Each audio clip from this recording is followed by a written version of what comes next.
Sitting northeast of Dublin, along the Irish Sea, there is a heavily wooded site known to the Irish as Ard Choill, which means high wood. It is from the original Irish that the name Ardgillan derived. In 1658, records show this area was owned by a wine merchant named Robert Usher. After Cromwell took over the lands from the Irish, they were given to English wealthy families. In 1737, the property was acquired by the Reverend Robert Taylor. In 1738, he built the central part of the castle and called it Prospect House. Robert passed the home to his son Edward, who with his wife Mary Ann set up their home in 1807. It was during this time that Ardgillan Castle came into existence, with the house architecture adding battlements as well as the west and east wings. The Taylors were part of the social elite, often dining at other manor houses and castles, including Malahide Castle. Ardgillan remained the family home of the Taylors for more than 200 years, up until 1962, when the estate was sold to Heinrich Potts of Germany. In 1981, the Dublin County Council purchased Ardgillan for £460,000, and it is now managed by the Fingal County Council. Today, Ardgillan Castle is a 194-acre parkland with stunning gardens that looks out to the Irish Sea.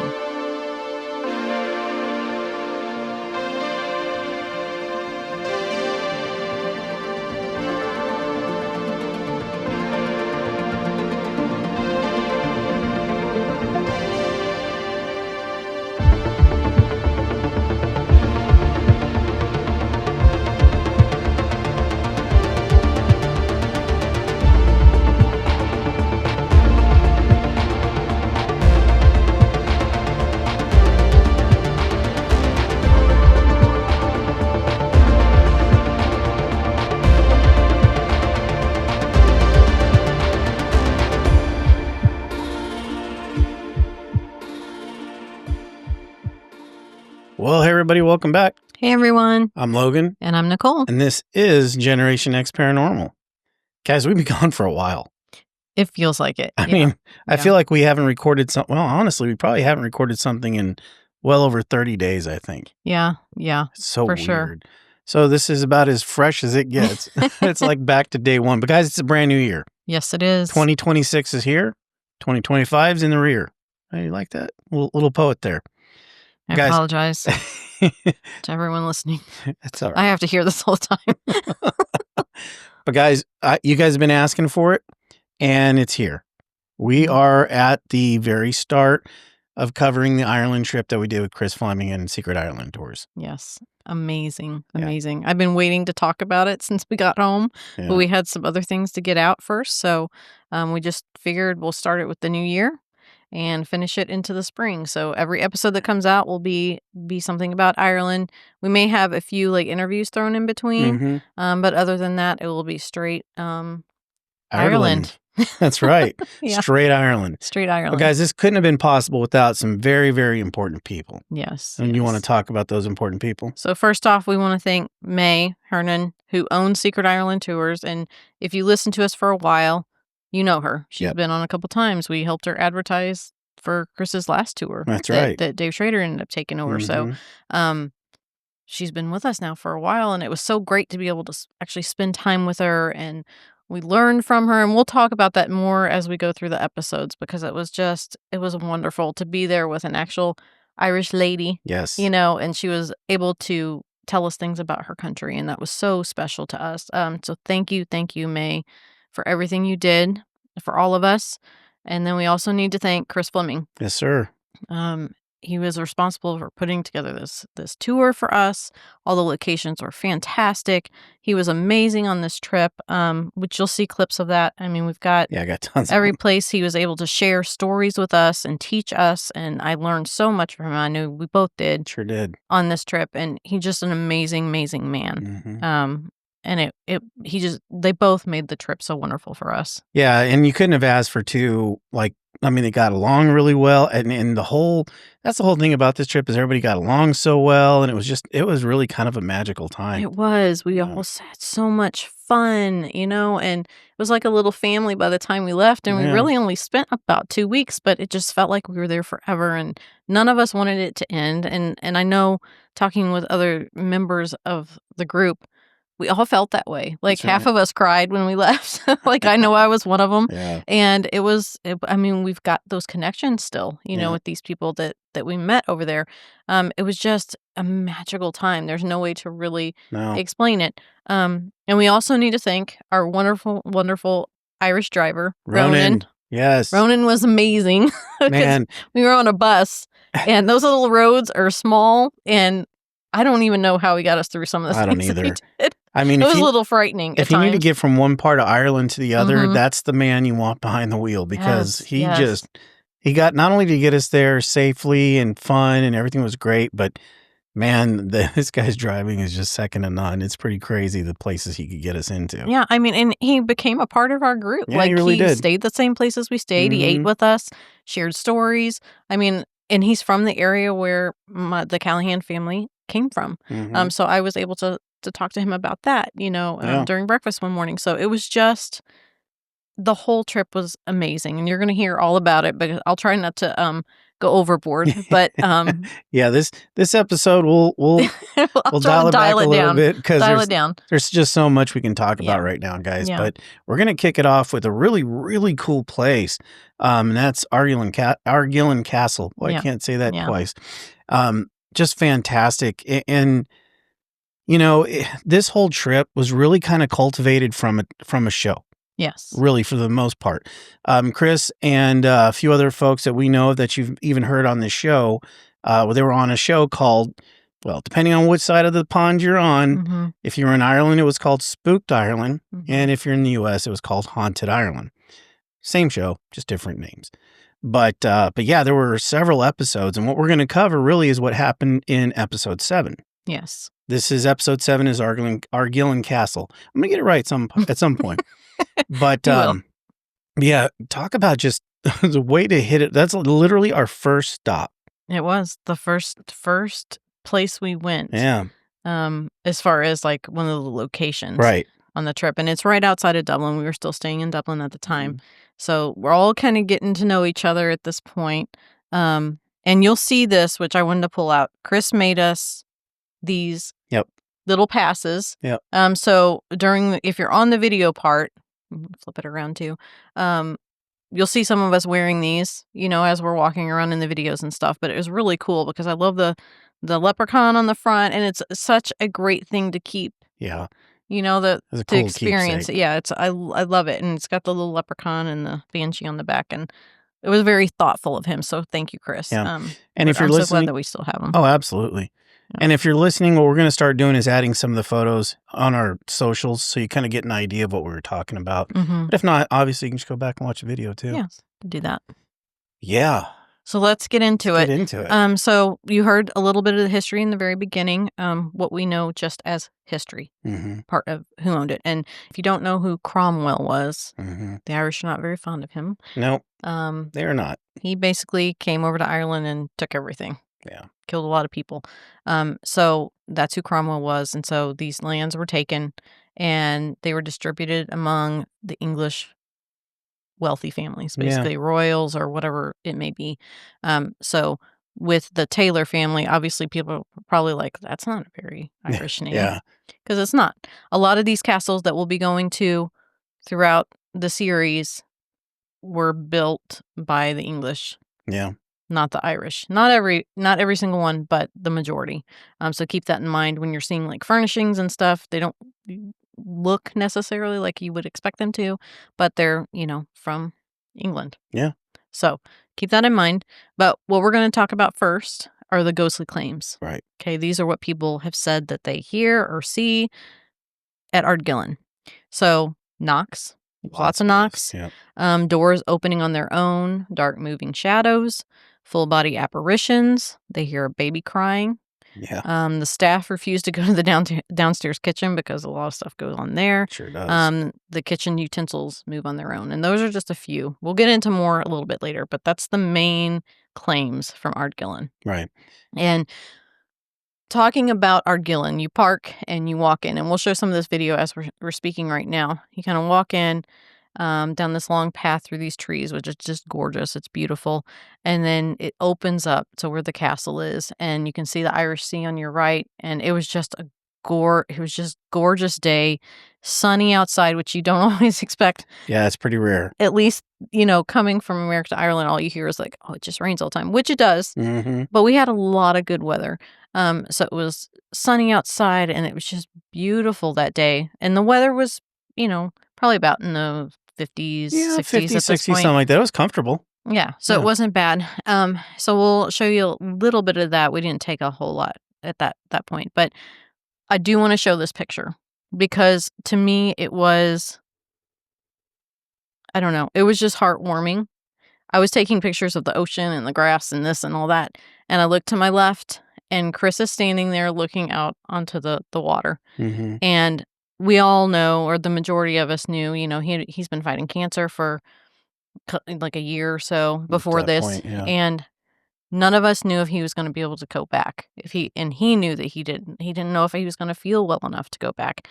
And seeing him standing there and looking out onto the ocean, and like he made it back. It culminated everything. Yeah, like I'm back, Yeah. And I took that picture because I was just like, wow, and it hit me, and I get a little emotional thinking about it now. But it's my favorite picture probably that I took of the whole trip, just because amazing. it was his comeback story, So I just wanted to show that it's a beautiful picture. But after that, basically go up, and we decide to take our first group photo of the trip. Yep. Right? Because we've all just kind of gotten to know each other, and which is behind us. Yep. If you don't see it, we'll put on socials. But that's the first group photo right there, first guys. Group photo. Yeah. So, and in front of Ardgillan. So, great group of people. We had so much fun, and just I'm not going to go over and over, but anyway, so we start. Yeah. Okay. So what we're going to do is we're going to kind of talk about how we went in, and Chris tried to take us to places that he investigated in the castle. Right. Okay. So we kind of started on the ground floor. Mm-hmm. We went to the right, which is where the dining room is. Right. The dining hall. Mm-hmm. Now, there is a specific spirit that is associated with this room. Okay. Yeah. And his name is Captain Edward Taylor. And he's also known as Uncle Ned. I guess there was a nephew or something that we call him Uncle Ned. Yeah. Yeah. So they call him Uncle Ned. We had like a tour guide there that told us some history as we were standing there. And then Chris was telling us a little bit about stuff that happened. But what the claim is with Captain Edward Taylor is that he had a heart attack while sitting in his chair. And he was reading his Bible at the time. He keeled over, dropped the Bible on the floor. Okay, and that's how they found him. Right. Now, there is a photo that someone has taken that they have displayed in that room and that they showed us. And I remember it also being in the show. Yeah, they covered it pretty well in the show. Mm-hmm. I think Evelyn and who was with her? I can't remember. Yeah, but they did cover it in the show. Yeah. So it was there, and it was Evelyn and Vogue, and they were showing it, and they were kind of explaining it. Now we're going to show you this picture, and I think it's important for you to kind of see. Now we've outlined what supposedly could be an image, an image of him, a ghostly image, and it's up to you. Draw your own conclusion on it, but you can see where some of it can be at least derived that it could possibly be like a head and a shoulder. Yeah, I mean, I think it looks pretty clear to me. It's pretty clear, but, without having been there, not knowing where all the light was, you obviously want to make sure you I mean, it definitely looks like pictures of him, which we'll put up here as we're talking. But it does, like, the height of where he's at would be where someone would be sitting. Right. So it's pretty interesting. Now, he's also seen, like, wandering the castle corridors, and they say it's because he's looking for the Bible that he dropped. Okay. Yeah. That's a human thing that we put onto things, right? So they see him wandering the castle, but it was his home. Yeah. So that would make sense. Yeah, it would make a lot of sense. Could it just be a residual of him, he's still there just wandering where he normally walked. Sure. These are things that are possibilities, Yeah. right? Now, the night watchman says there's a particular door that will open, and they assume that it's him coming in and out. I don't know. Yeah, I mean, most of those going to be firsthand accounts. Right. We don't know because we're not there, so, I mean, Exactly. we can't say that. Now, I found this pretty interesting. So, and we got a picture of it here. I'm going to put up. And I didn't know this at the time when we were walking out there, but now it makes sense. It's right in the back. They've got this big walkway around the gardens, which are just gorgeous. Gorgeous. There's a huge rose garden, Yeah, all it's these enormous. trees, and it's beautiful. But they had planted 21 yew trees. I think it was like 20 green yew trees and one golden yew tree for one of the Taylors, whoever it was, birthdays. So they're out there in this long row, and you can see it from the distance. Like when we were coming in, they're like right in front of the castle. But they said that they see this apparition. They think it's Edward Taylor walking among these yew trees, which is right there by the castle. Which would make sense. I'm sure that's something that he would have done quite often. Right. So that's another claim for him. Now, what's interesting about the yew tree, and this is something that will come up in later episodes that we're talking about, the yew tree symbolizes immortality, death, and rebirth, holding deep spiritual meaning across cultures, particularly Celtic, Druidic, and Christian traditions, due to its extreme longevity, evergreen nature, and regenerative ability to sprout new trunks from old branches, linking it to the underworld, ancestral connection, transformation, and the cycle of life and death. And so it's interesting that you see these yew trees all over Ireland, but there's a special meaning for them. Right. And it's spelled Y-E-W, not Y-O-U. Yeah, Y-E-W. So to see him walking among them as a spirit is kind of a cool little and it makes sense because, like you said, residual most likely, and that would be something that he would have done. Right. Now, we didn't spend a lot of time in the dining room, but we did a little bit. So we're going to show this little clip of what happened, and then we'll talk about it. Please. I just heard leave. Said leave. So it looks like it was telling either us to leave or something else. And as it was dispersing that defense mechanism, we were possibly picking that up, which was the effective electromagnetic field where we're getting, wow, it's a little like wavy, a little dizziness, a little disorienting. So okay, so we got a little bit, you know, Chris used his recorder, and we got what we thought we heard was leave. Right. Which okay. I'm sorry, we just got here. We're not leaving. I mean, I'm sorry. And then I don't know that I necessarily remember this, and I don't remember feeling it, but I think there was a few people that felt like a little shift in the room. It was a little kind of fun housey. Yeah.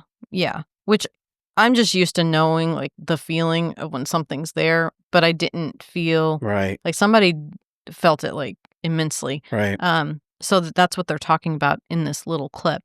And I know there was a part that we didn't actually get on video that you're talking about how many spirits are there, which will come up later. But it's interesting because you picked up on it the first time here in the dining room.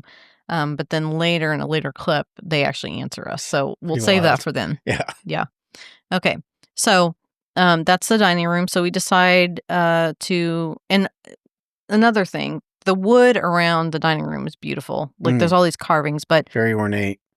I'm going to show this little because I guess Edward Taylor was responsible for putting a lot of that stuff in, and he was responsible for the Taylor crest. And there's also his initials are carved basically in the wood paneling. So we'll show that picture here. I mean, if you're gonna build it, you might as well put your initials on it. And we've got his death announcement in the paper, which I was able to find.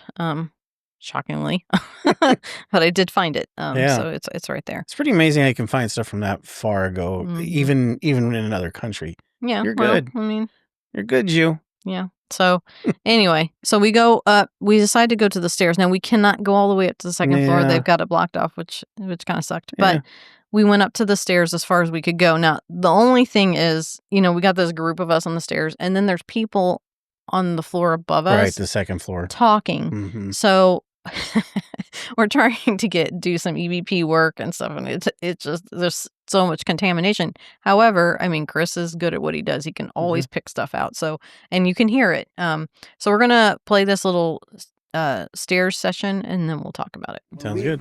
Just got here and we're outside. I saw a woman that was in the window and then like a little black mask that took off. Can the woman speak to us, please?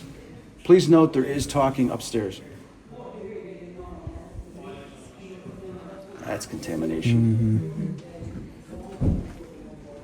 If the woman spirit is here, will you please speak into my recorder? It's going to be tough because there's a lot of contamination. You hear talking in the background, but let's see. Spirits, when we just got here, we're outside. Yeah, I heard that.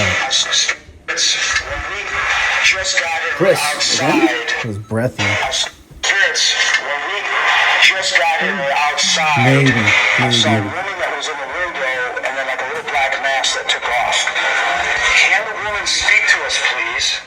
Please note there is talking upstairs here. That's contamination.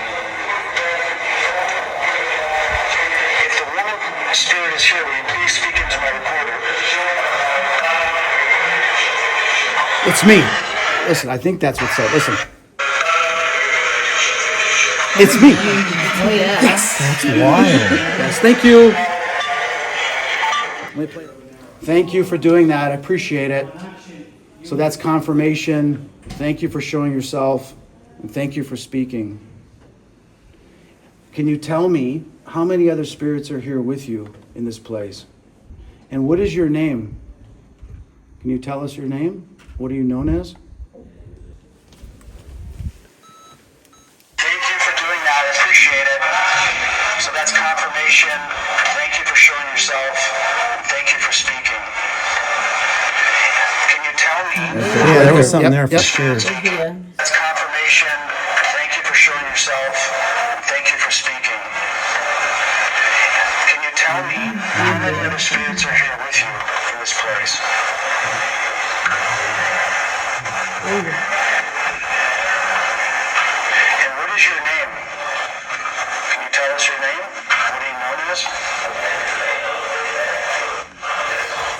There was something right there, a whisper, but...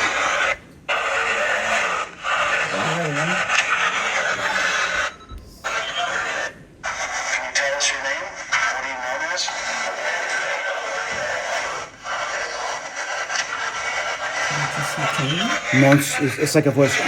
Yeah. I can't make it out. You have to clean it up. His voice is loud. Yeah. By that. Watch out for the word Taylor. I think I heard Taylor. Did you? Taylor? And who would be? That's Edwin Taylor, right? Well, Yeah, Taylor's the family that. Yeah. Yeah, Built it. that's possible. I'm going to try one more thing. I'm going to try Barry's spirit wave real quick. The only thing is, we don't have... actually, what I like to do too, that sometimes on the Apple, most of the apps you can record. There's the voice recorder, and you just start recording.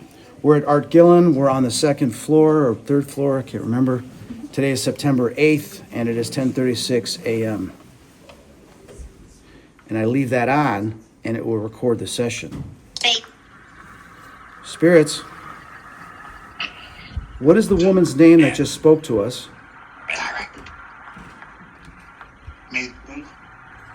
Maid? Yeah. Maid.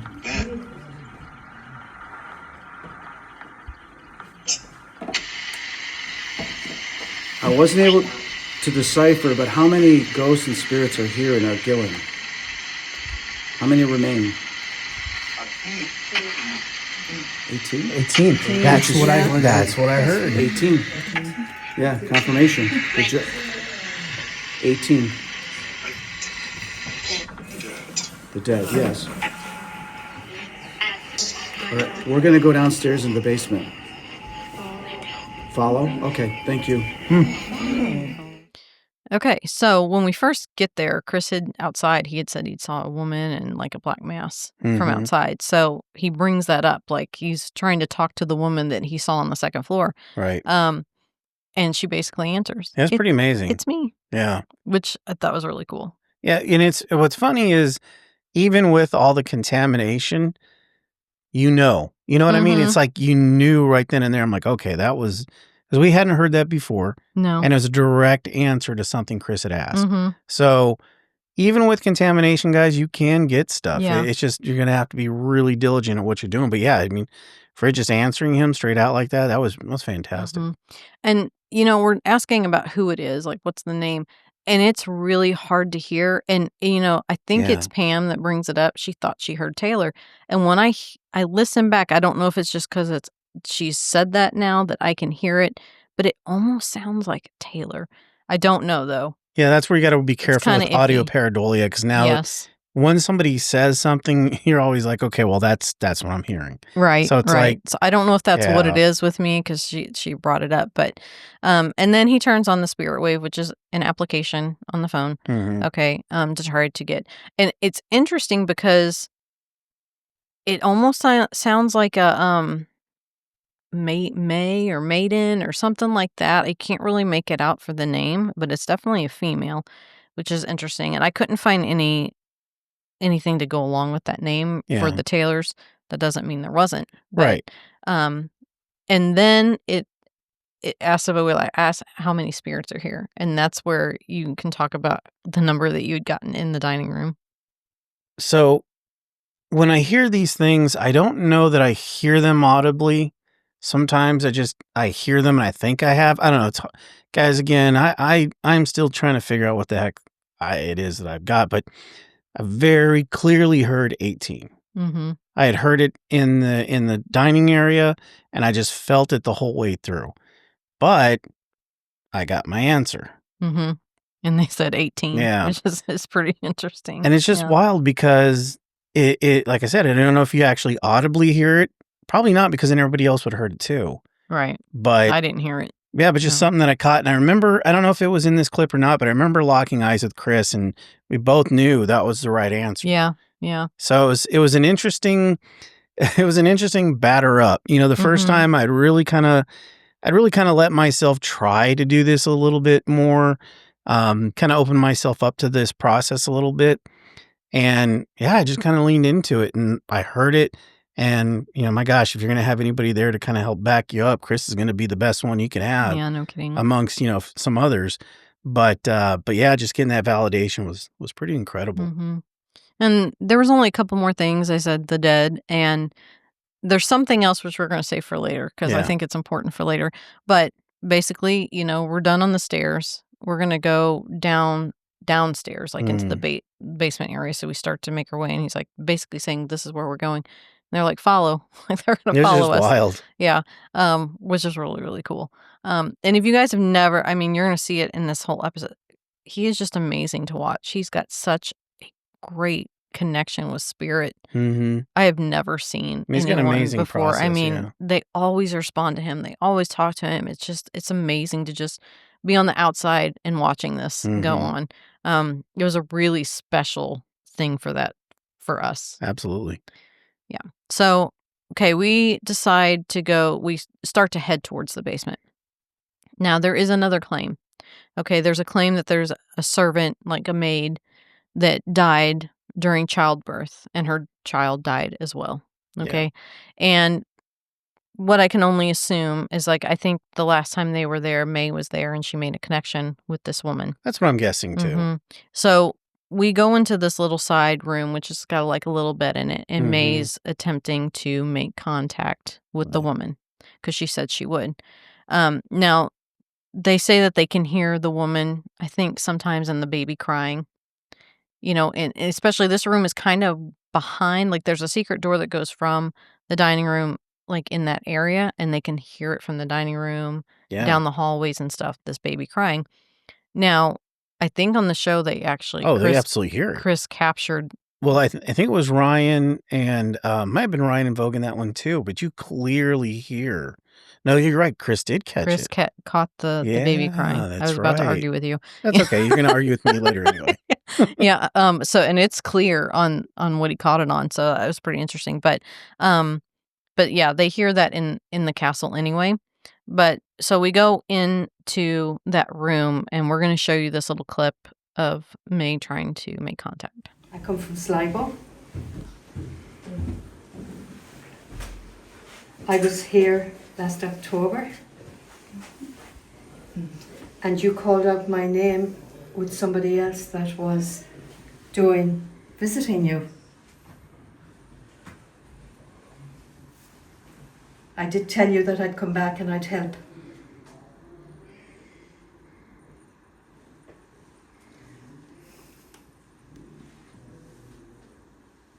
I'll do my best.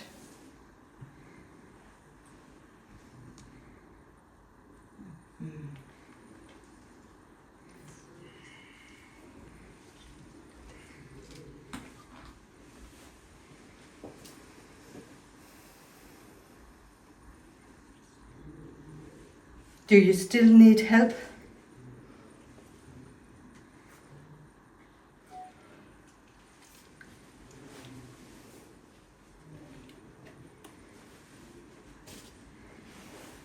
We'll be back. Thank you for letting me know that you're here. So it's a short little clip. And Yeah. if you're listening on audio, you're not really going to hear much. Right. Because mainly it's May trying to talk to her. But what's interesting is there's a K2 meter for those on audio that weren't able to see it on the bed. And it's going off like crazy as she's talking. And then May's just basically looking at us because she's like, it's so cold. Like she's whispering it. Yeah. Like she's afraid to say anything, but it's so cold all the way around me. And so that but was you could really feel cool. the weight of that room. There was it was heavy in there. There was not only the weight, but then there was like kind of like a, I don't know. You knew you weren't alone. Mm-hmm. You knew there was something going on. And guys, you got to think about these castles. Okay, they were built, as you now know, knowing the history, so long ago that, I mean, you're not going to get a ton of stray energy.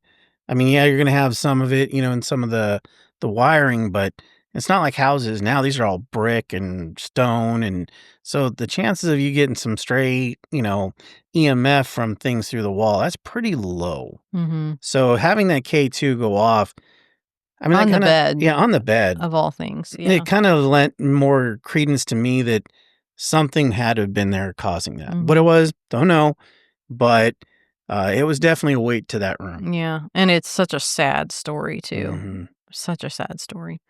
So we decided to leave, and we're walking down, and I did not experience this next part, so you're going to have to talk about it because we're heading down to the kitchen, and there's like a hallway like right in front of the kitchen. I had already walked in, and so you can talk about what happened next. And we've got a small little clip afterwards. Yeah, so there's like this landing when you're coming into it, and as soon as I kind of was, so if you get to see in the video, I have a DJI little, gimbal thing for the phone. And that's what we recorded most of this on. Actually, we recorded all this on. And I just, as I'm messing with this thing, out of the corner of my eyes, I cannot tell you how vivid it was. It looked like this huge black smoke cloud moving really fast. And I say ran, but, tough to tell. But it went from the kitchen kind of area straight into actually more that first thing to the left there, which was more like a pantry probably. Yeah. So it ran from that pantry right into the kitchen. I mean, it was so fast. And I'm trying to fumble with this damn thing and catch it because I know if I can swing this phone around, you'll see it, of course, as it goes. Didn't catch it. But I saw it right away. And I think you might hear me saying, Chris, I saw a shadow. Because, it was so vivid and so there. And, yeah, that's kind of something that we'll talk about here in a second. Yeah, so we'll show the clip now. Yeah. Close.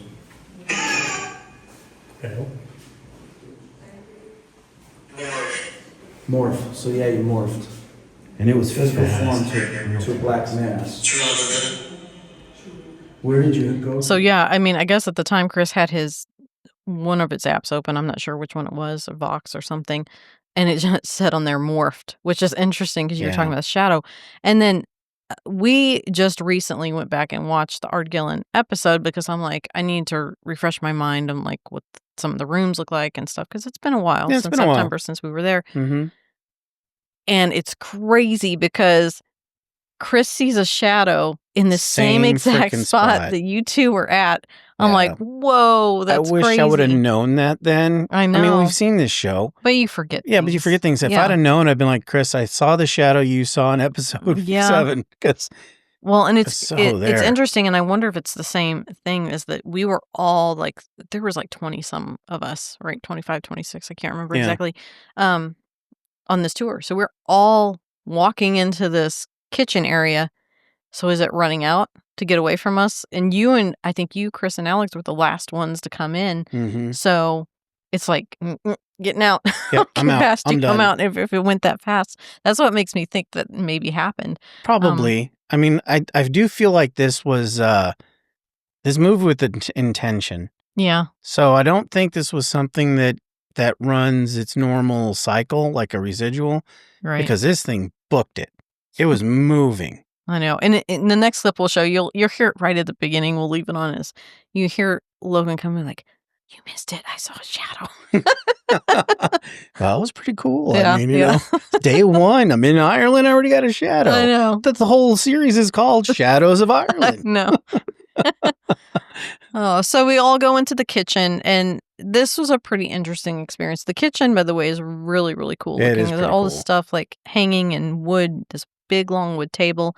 And what's interesting is on the wall, I took particular like interest in this. I thought it was pretty interesting. I'll show the picture up here. And it's called the bell board. Yeah, And so it's got weird. all these different little bells on it, and it's got like it's labeled to a room. Okay. Mhm. I'm like, oh, they must be able to ring from upstairs, like, and they know where to take whatever it is. So I looked it up, and it says in almost every room upstairs in the castle, there is a doorknob beside the fireplaces. These doorknobs are connected to bells located in the servants' quarters downstairs.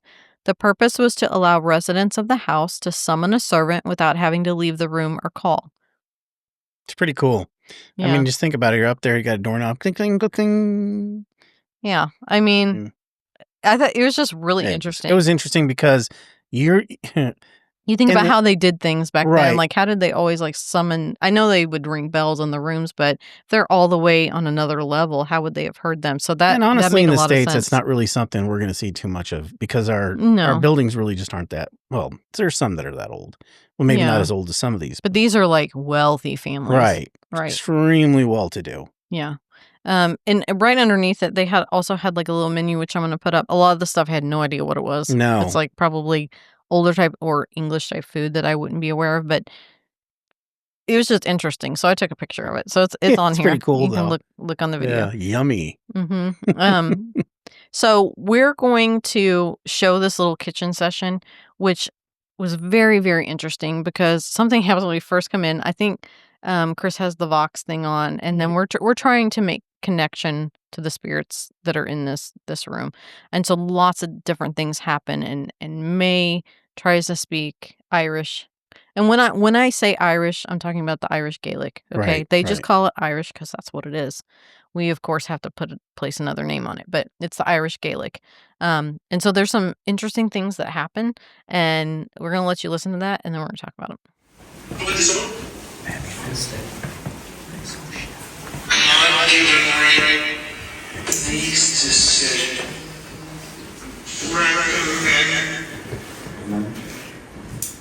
Guys, I always thought this was really weird. I took pictures of it when I was here.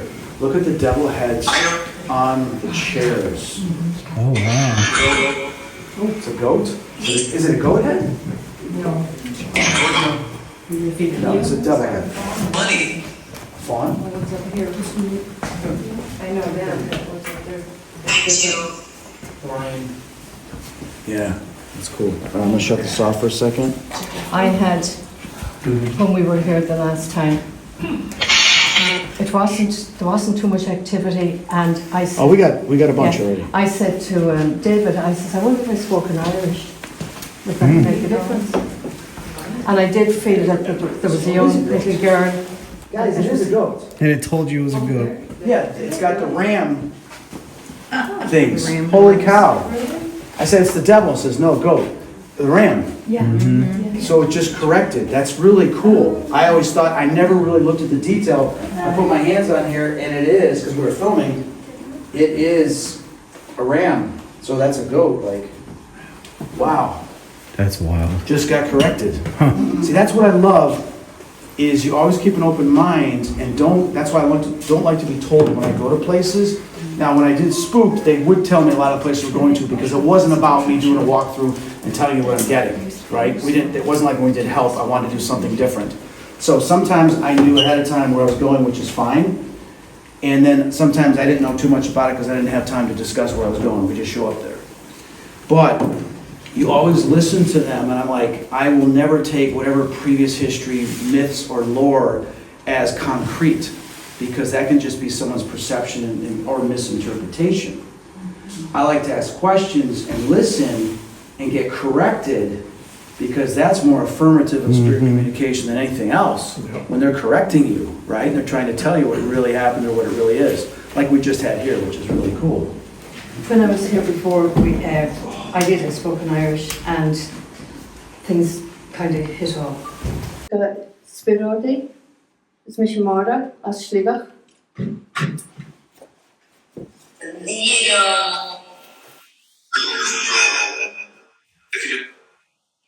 What is Viergo?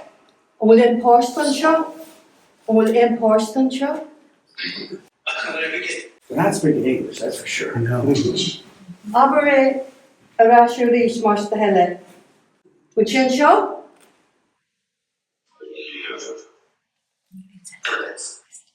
Said what? Hello. Hello. Oh, wow.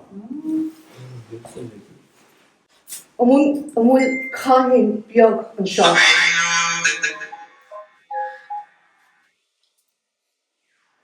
Will Colin Bjog and show? Gormila Mahad. Oh my God, he said thank you. Thank you. Brilliant. Tough short. Gormila Mahad and Isharash.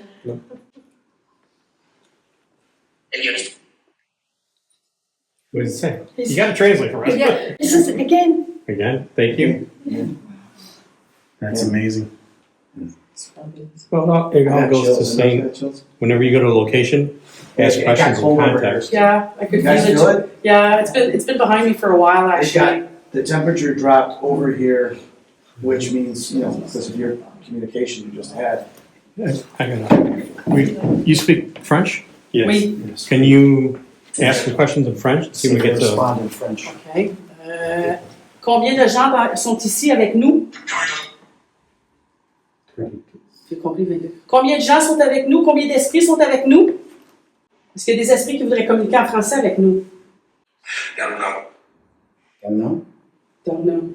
What does that mean? Ça veut dire, je sais pas. Well, in English, donc. This Je ne is- sais pas. Yeah. Zebra. One a bui? Yeah, he compris. Didn't understand anything. French for me. Doesn't sound French. No.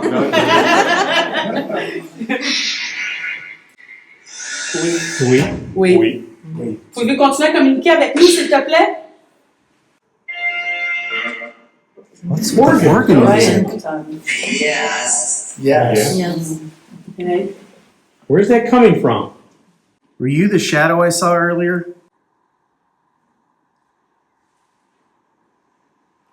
Sorry, but it's the entity's smiling like it's happy that like yeah, with me.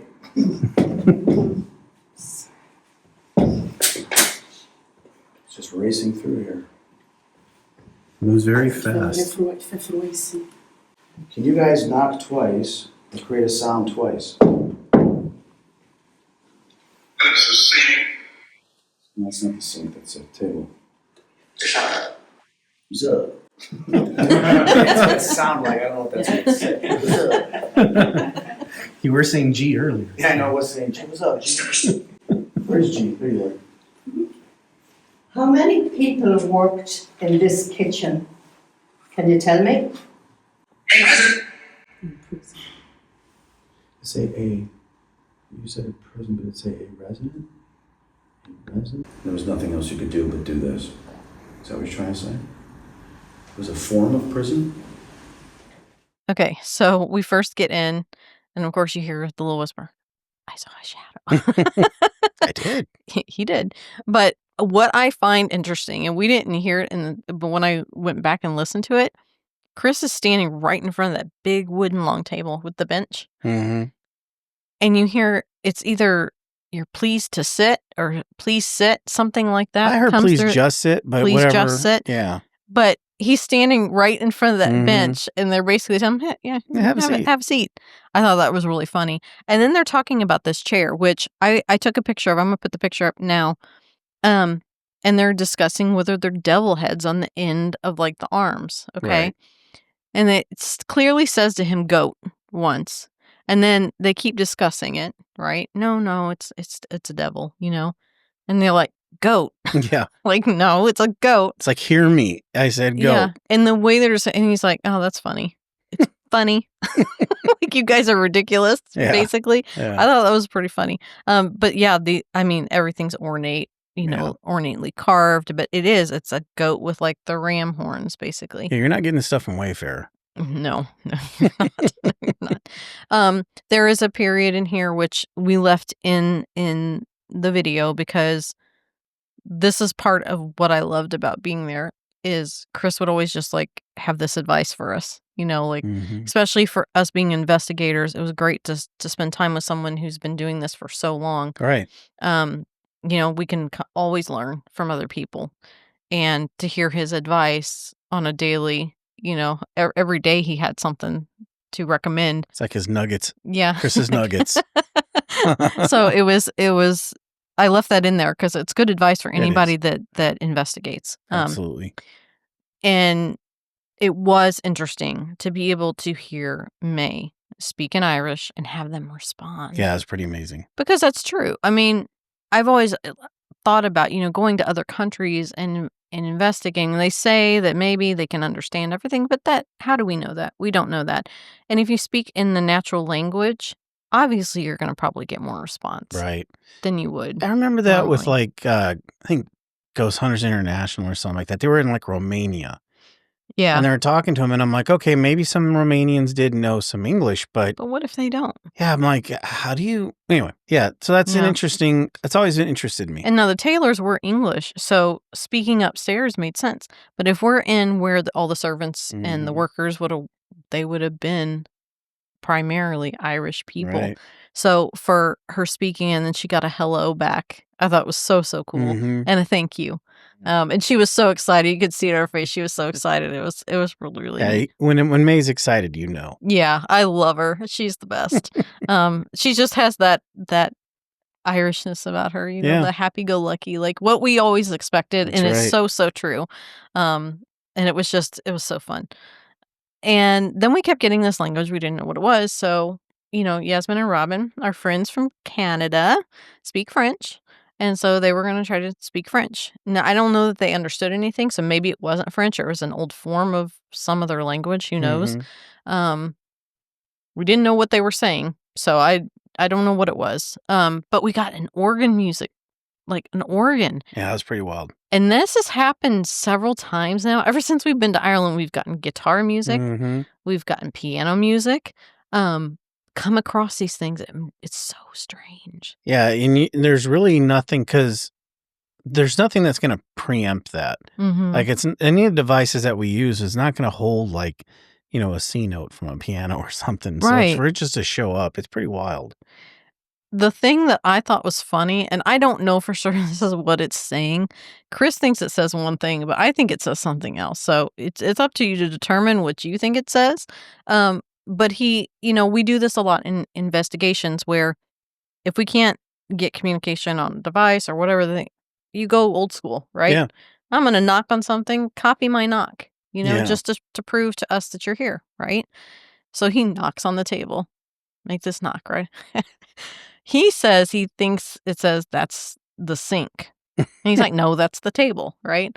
But I think it says that's the same because he does the knocks like knock, not like it has the same tone. So he's like, knock, knock, that's the same. Like, I don't know if they're expecting him to make like a different, because sometimes we'll be like, knock, knock, knock, Right. or, like a different version of it. But his was just like plain knock, knock. And for them to be like, that's the same. I personally think that's what it says. I don't know. That's just my interpretation. Sure. But I thought it was kind of funny. Like whatever spirit we were talking to, I think it was kind of funny because the goat thing, was They had a sense of humor. They had a that's sense for of sure. humor. Yeah.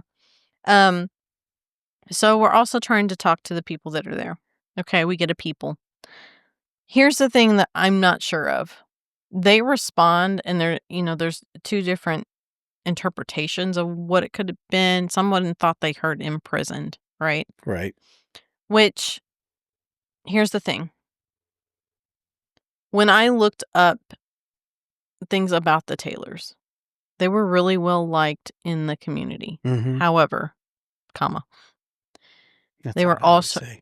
huh? I always say that. Because I'm leading up to something. Fair enough. Okay. They were English, wealthy people who came in and stole the Irish land, and then the Irish had to go work for them. How do you think these English people looked upon these Irish servants? How do you think they were probably treated? Yeah. I'm going to guess not the greatest. No, not favorably. Right. So, if they would have felt like it was almost imprisonment for them, I mean, that word would kind of, I don't think they actually took prisoners or, Right. didn't pay them or anything, but they were probably lived their entire lives working for this really rich English family. almost like indentured servitude. Right. Right. So would it have felt like imprisonment? It is a possibility Very that likely. could have been what we got. Don't know. But Yeah. I thought that was a pretty interesting thing. Now, I did find a little article of them asking for help, Ardgillan Castle. And it says 2 sisters or friends wanted as cook, general, and house parlor maid. Send particulars of age, wages, copies of references. Aga cooker, which I don't know what that means. Wireless and cycles. Wireless. I thought that word was interesting for the time period. I don't know what it means. The Wi-Fi went down. And it says Taylor, the name of the family, Ardgillan, and Balbriggan. Now, this will come up later. Mm-hmm. So Balbriggan is essentially Dublin. Right. Okay, that was the word that they used at the time for Dublin. So Balbriggan would have been the area around Ardgillan. Okay. So I don't know. Yeah, I mean, And why's it got to be sisters or friends? Unless they had to share a room. oh, that's a good point. Maybe they did have to share a room. Maybe. So I don't know. But, I thought, let's see if we can find anything about the Taylors, like the people in the local community. Everything that I found was a positive experience, at least for the neighbors. Right. That doesn't mean we all know this. What goes on inside a house can sometimes be very different than what is shown on the outside. That's for sure. So just keep that in mind. I can't speak to either or. I'm just there's going to be there's definitely going to be a public side. Yes. Especially for a family that's this well-to-do. Yes. So could they have been complete, behind the scenes? Of course. Possibly. Yeah, they absolutely could have. Yeah. So anything's up in the air here. Now, there was a Sir Richard Chambray Hayes Taylor. Okay. And there's, we've got, from the Ardgillan site, they've got like the descendants and the ancestry of all the Taylors and who they are. And it's really difficult because it is just like our lineage. A lot of, especially these royal families, would name their sons the same name as their grandfather, and they just kept repeating. So it's like first, third, the fifth son of. Yeah, so it's the same Richard Edward keep, they keep, and their brothers or this or that, right? Mm-hmm. So this Sir Richard Chambray Hayes Taylor, I found an article in the paper. And so it says the address of the inhabitants of Balbriggan and its vicinity to Lieutenant Colonel Richard, the whole thing, Taylor, right. on his return from the Crimea, March 12th, 1855. Okay, so I'm not going to read this whole thing, but it's basically them being like, oh, welcome home.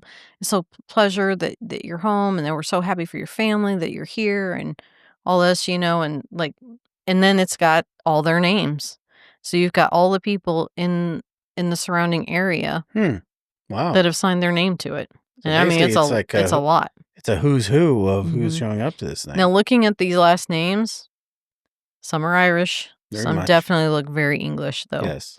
So that could be part of it. Yeah. I don't know. Like there's Mary Murphy. Mary Murphy is Irish. That's about as Irish as you're going to get, I think. Right. But what's neat in this article is there's a reply from him as well. Okay. And he basically starts out friends and neighbors, and he writes this long thing of thank you so much for welcoming me back. And it's very kind. It's a very kind response. And what I like is he signed his name R.C.H. Taylor, Lieutenant Colonel, Ardgillan Castle, March 15th, 1855. Yeah. So that was a cool little nugget too. Yeah, it's the exact date. Right. Yeah.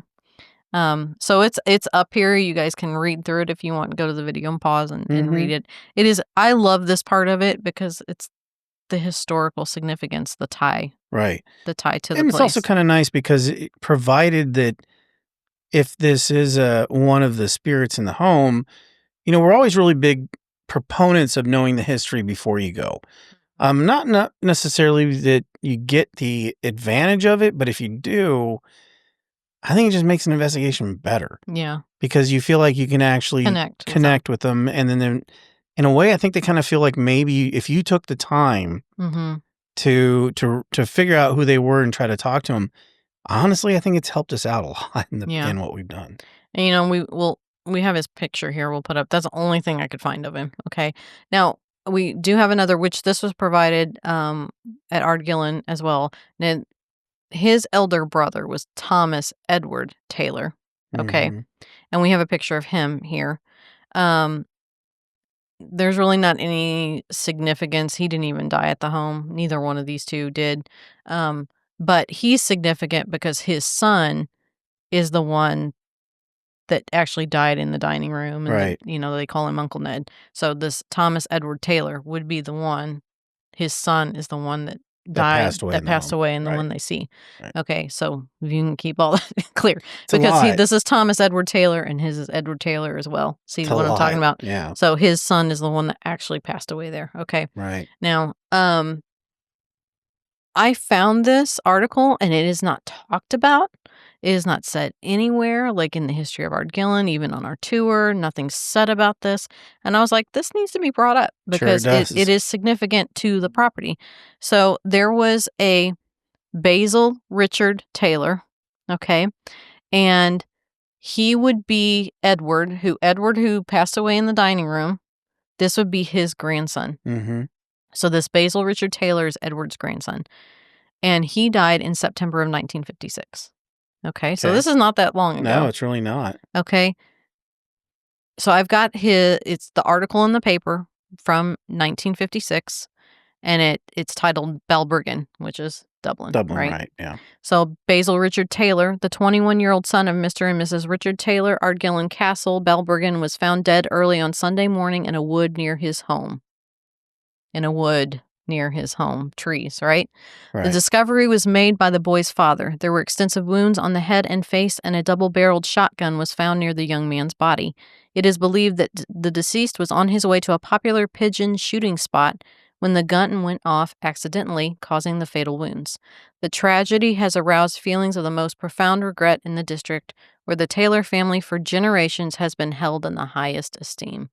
So that's another saying how much the community likes him, right? But he died near the home by the trees. So I got to thinking, they keep talking about they see Edward Taylor in the house in the dining room, right?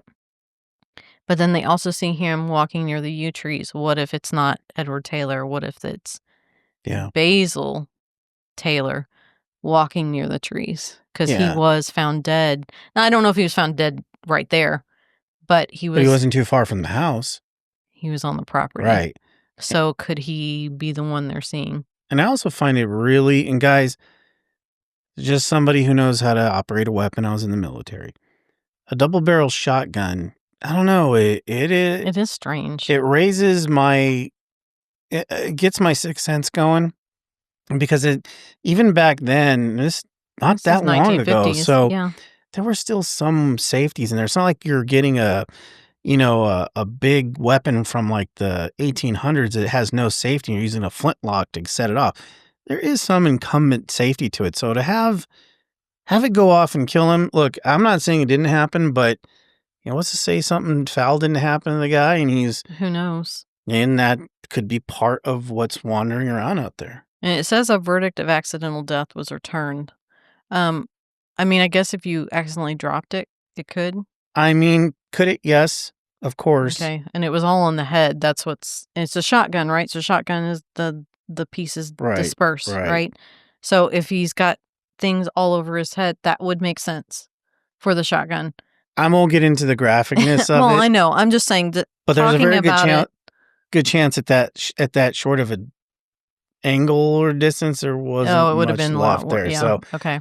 Well, maybe they just didn't put that part in the paper. I would imagine they wouldn't. They don't want to talk about that part. Yeah. But I don't know. It's interesting to me. They see a spirit walking outside near the trees, and he's a tailor that did pass away near the trees. Right. Now, whether they've been seeing the spirit way before 1950s out by the trees, and that's probably why. But I don't know. I just thought I'd mention it because nothing was talked about this spirit. And maybe it's because it just happened in the 1950s, and so the family is probably still around. Well, yeah, and I'm sure that brings up a lot of, and listen, I'm not trying to make light of it, guys. It's very sad no matter what happened, but, you're right. There's ancestors and people probably still around to this day that they probably don't want to mention and they don't want to that. mention it, sure. Yeah.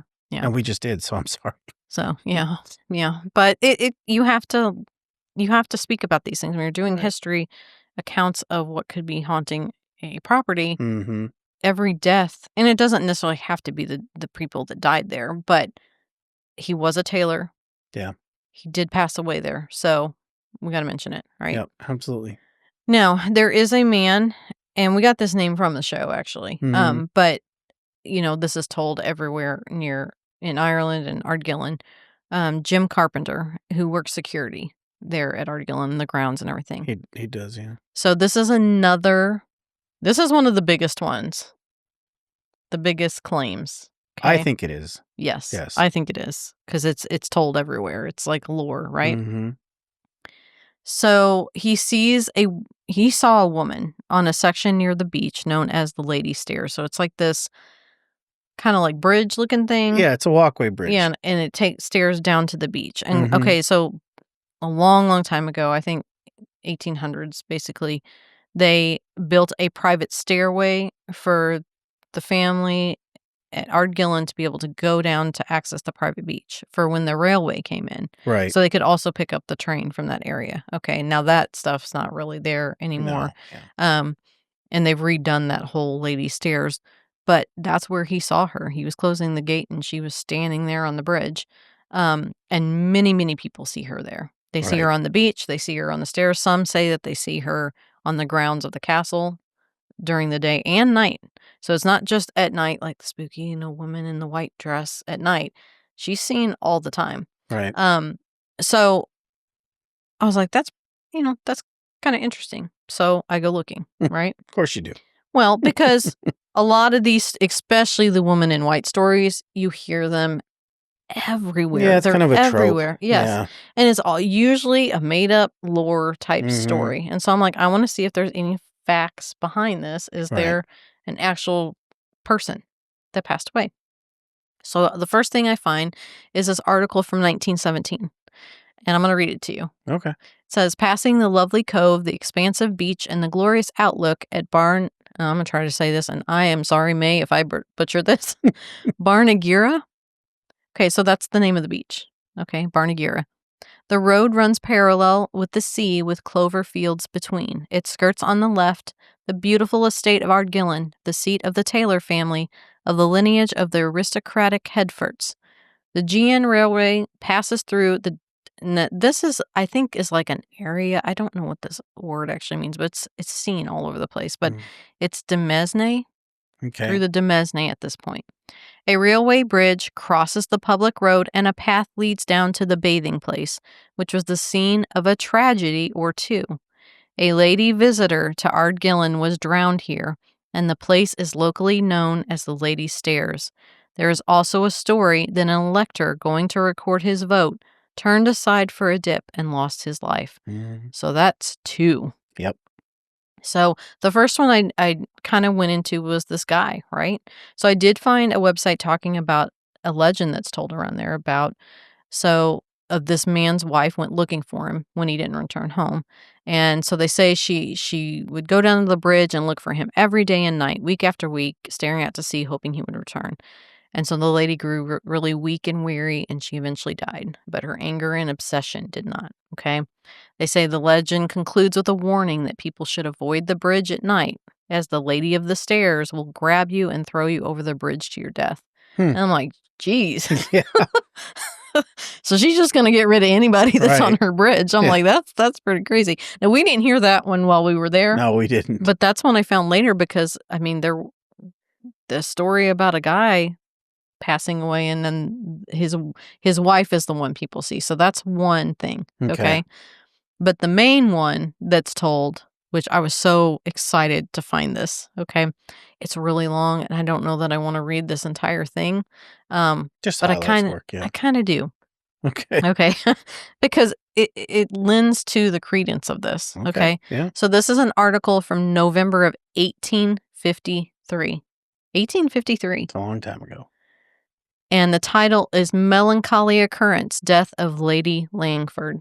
Okay, and it's even got like a stamp over the top of it, like a crest, which is interesting. It says, we regret to announce the death by drowning of Lady Langford near Balbriggan on Friday. Her ladyship had been on a visit to Ardgillan Castle, the residence of Colonel Taylor. And about 1 o'clock on Friday, she went, accompanied by her maid, to bathe at a bathing place connected with the castle by a bridge near the railway. The sea was very rough, and she was unfortunately carried by the waves into deep water and drowned before she could be extricated from the violence of the sea. The body was recovered and conveyed to the castle. Lord Langford and Colonel Taylor were on a grouse shooting excursion in Scotland, which renders the accident still more melancholy. The deceased lady was daughter of the late Colonel Connolly, MP of Castletown, and sister of the present member for the County Donegal. County Donegal. Which is where my family's from. That's right.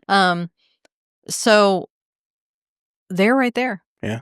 Proof that there was the woman that drowned, and they brought her dead body back to Ardgillan. Well, yeah, I mean, you almost have to because it's the closest place to go with it, sure. Yeah. Now, in this article, I read through it, and please go back and read it if you want. But it talks about the inquest on the body and what the coroner said, and it's got the account of the maid that was down there at the beach with her, which was named Charlotte Bates. And she's talking about how she went in there and lost her footing and she couldn't see her. She tried to go out and get her, but couldn't because the waves were overtaking her.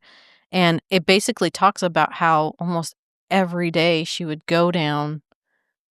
And when they say bathe, they're swimming. Right. That was the old word for it. She would go down to the sea and, because she's a lady, right? Her husband's gone. She's probably bored all day. So I'm going to go down and swim. So they see a lady on the bridge. They see someone on the beach. Yeah.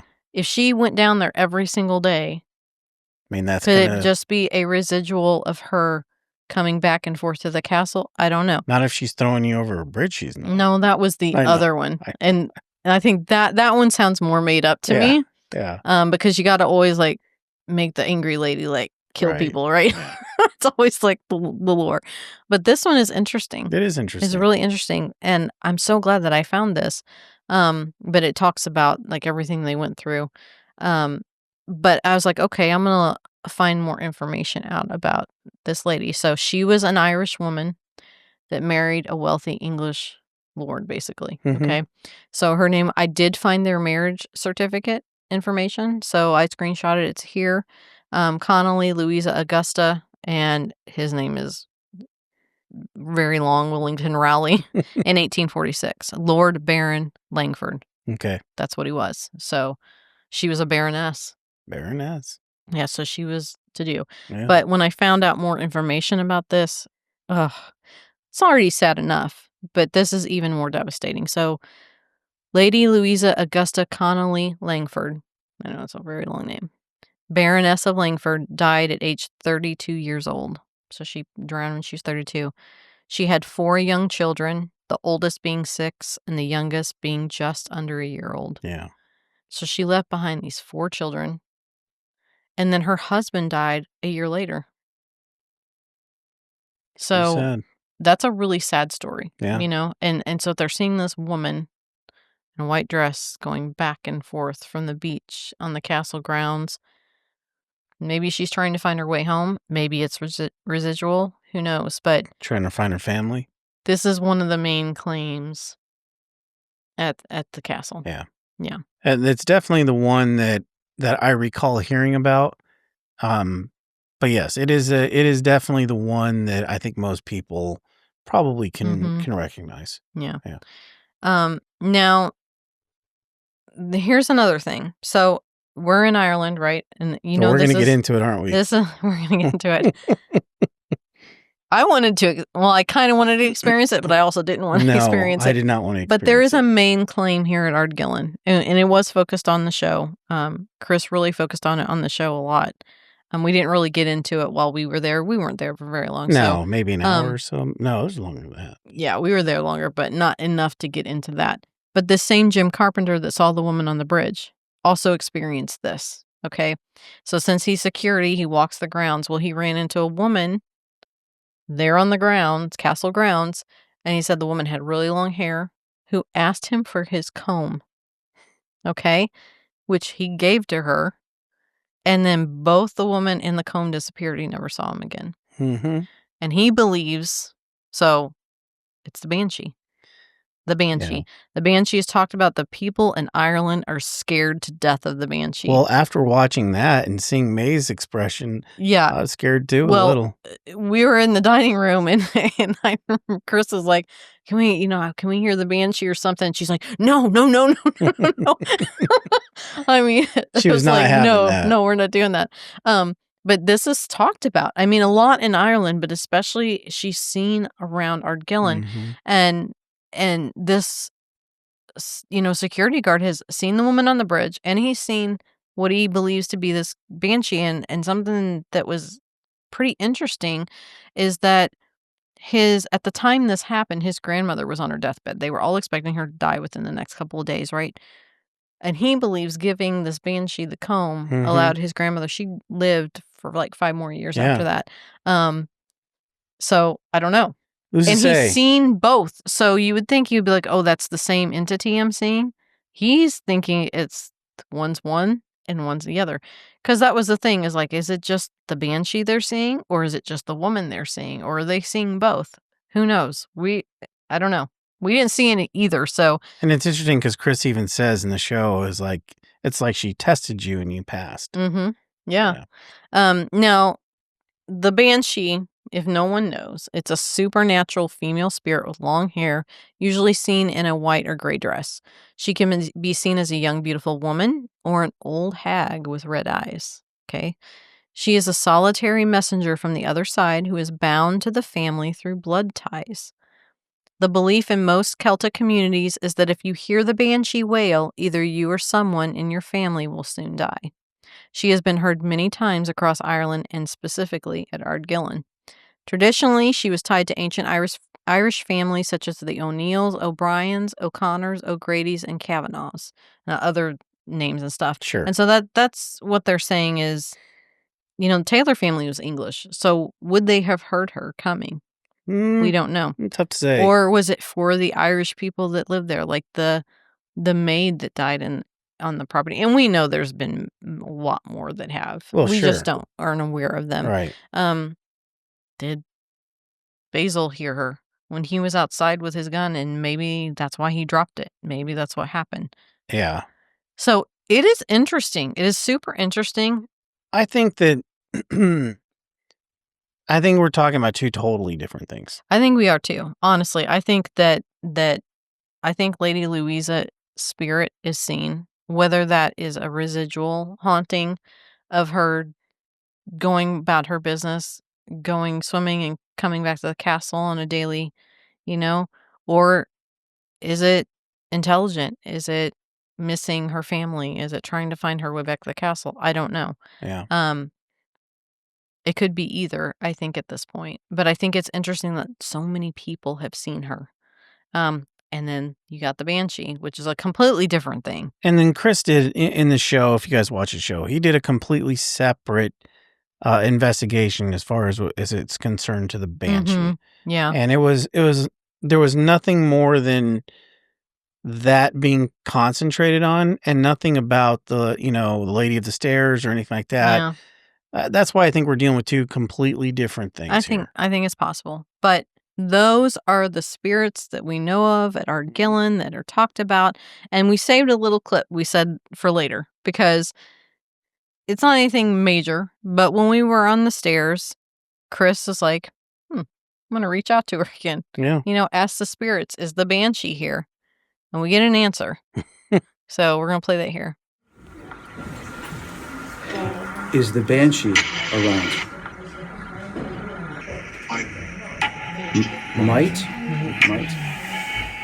Might. Like they don't know. I don't want to know if she's here. I thought it was a pretty interesting little answer. It's funny that even in the afterlife, they're like, I don't know. I mean, I'm good. Yeah. But no, that was Ardgillan. Ardgillan's a beautiful castle. Everybody that we encountered there were super, super nice. The gardens are absolutely breathtakingly beautiful.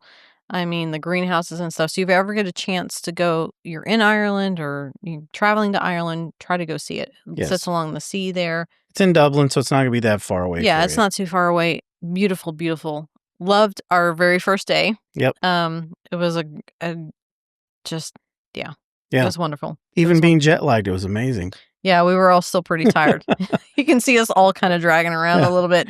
But that picks up quite a bit. But that's the first episode. Yeah, guys. First episode of Ireland. Yeah, thanks for hanging around. Got a lot of these coming up. Let us know what you think. Please comment. And I'm sure that there could be some surprises down the road when it comes to this series. I won't tip my hat too much, but we're working on it. And if it comes to fruition, guys, you're not going to want to miss any of this. So, but yeah, thanks again. And we're so happy to share this with everyone because it was so special to us. And honestly, if you guys are thinking about ever wanting to go to Europe, especially like Ireland or Scotland or Wales, May has got so many tours with Secret Ireland Tours. She's been pairing up with a lot of the paranormal and non-paranormal. She's got some other stuff too. Yeah. Well, yeah, she does, but especially paranormal, like people taking these tours. Like I know Aaron Sagers has got one coming up here very, very soon. Yep. Dave Schrader's doing one in Wales. I'm not sure. I think Michelle Roos has one in Romania actually in a couple of years. 2027, yeah. So definitely check those out. You will not be sorry. No, you won't. The experience is way more important than the money you spend, and it's very affordable. It's pretty affordable. Very affordable, payment plans, everything. So definitely think about doing it. I will never be sorry that we went. No. I wish I would have just done it sooner. I wish we'd have never left, to be honest with you, but... Yeah, I didn't really want to get on the plane, to be honest. I didn't either. They would have kicked me out of the country, but I would have been good. I would have been good staying. Well, guys, this is it. We're going to be in this now. And we just hope you enjoy it. And gosh, I can't wait to see you next week. Yeah, see you next week with all new episode.